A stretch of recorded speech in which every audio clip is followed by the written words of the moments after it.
Welcome to my channel. ఈరోజు మనం చదవబోయే కథ పేరు నక్క తాబేలు.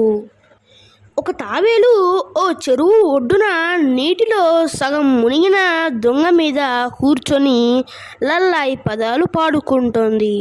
ఒక నక్క దొంగచాటుగా వచ్చి చటుక్కున ఆ తాబేలును పట్టుకుంది. నిన్ను ఇవాళ తినటం ఖాయం అంది వికటంగా నవ్వుతూ నక్క. టపీమని తాబేలు తన చిప్పలోకి తలా కాళ్ళు ముడుచుకుంది.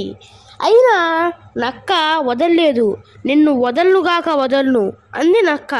సరే తినేయి, కానీ తాబేల్ని తినాలంటే ముందు స్నానం చేయాలి, 3 సార్లు జీర్ణం జీర్ణం జీర్ణం అనాలి అంది తాబేలు.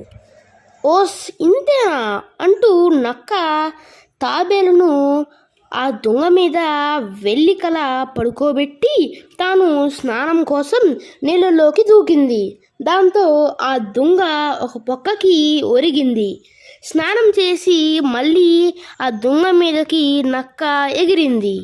ఆ ఎగురుడికి ఆ దొంగ పూర్తిగా నీళ్ళలోకి తిరిగిపోయింది.